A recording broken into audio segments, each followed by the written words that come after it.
सालों पहले की बात है जब राजा एक दूसरे को पैगाम के साथ ही कुछ पहेलियां भी भेजा करते थे।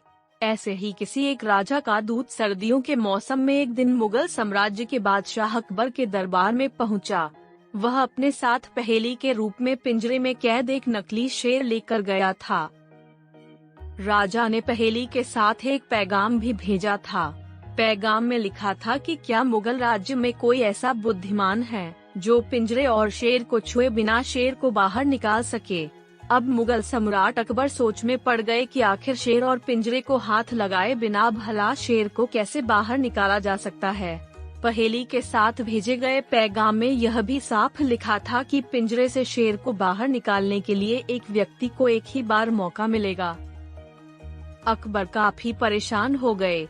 उन्हें लगा कि यह तो बहुत मुश्किल है और अगर शेर को पिंजरे से बाहर नहीं निकाल पाए तो मुगल राज्य की काफी बदनामी भी होगी।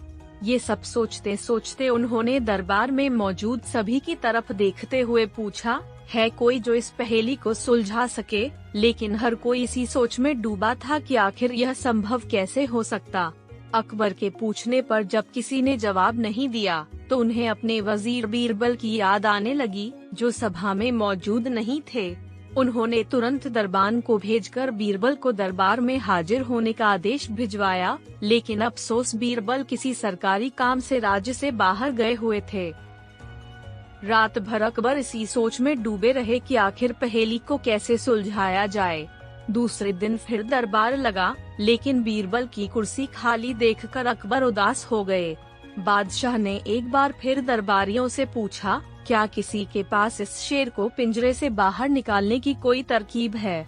इतने में एक दरबान अकबर के सामने आया और उसने शेर को पिंजरे से निकालने की कोशिश की, लेकिन वो नाकामयाब रहा। दूसरे दरबान ने पहेली को सुलझाने के लिए एक जादूगर को बुलवाया, लेकिन वो भी विफल रहा। कोशिश करते करते शाम होने को आई, तभी बीरबल दरबार में पहुंच गए। अकबर को परेशान देखकर बीरबल ने पूछा, क्या बात है सम्राट, आप इतने परेशान क्यों हैं? बादशाह ने तुरंत शेर से जुड़ी पहेली के बारे में बीरबल को सब कुछ बताया। अकबर ने बीरबल से पूछा, क्या तुम इस शेर को पिंजरे से बाहर निकाल सकते हो? बीरबल ने कहा, हाँ, मैं कोशिश कर सकता हूँ। अकबर बहुत खुश हुए, क्योंकि मुगल साम्राज्य में बीरबल के जैसा बुद्धिमान और चतुर दूसरा कोई नहीं था। शेर को पिंजरे से बाहर निकालने के लिए बीरबल ने अकबर से कहा कि उन्हें 2 सुलगती हुई लोहे की छड़ व सरिये की आवश्यकता है। शहंशाह ने तुरंत इसकी व्यवस्था करने को कहा। जैसे ही बीरबल को लोहे की छड़ मिली तो उन्होंने पिंजरे को छुए बिना छड़ को अंदर पहुंचाकर उसे नकली शेर पर रख दिया।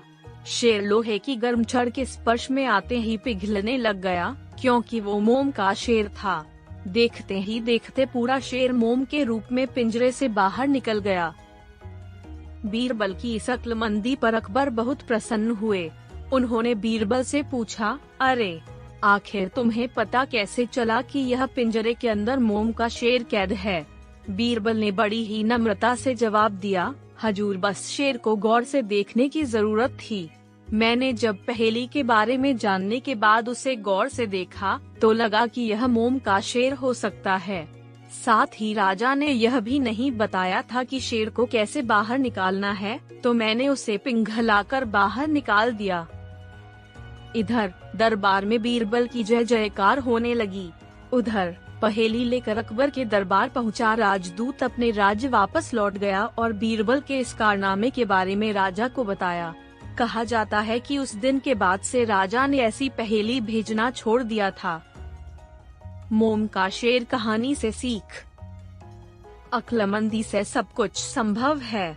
हर जगह बल नहीं, बल्कि बुद्धि का प्रयोग किया जाना चाहिए। दिमाग से हर समस्या का समाधान हो सकता है।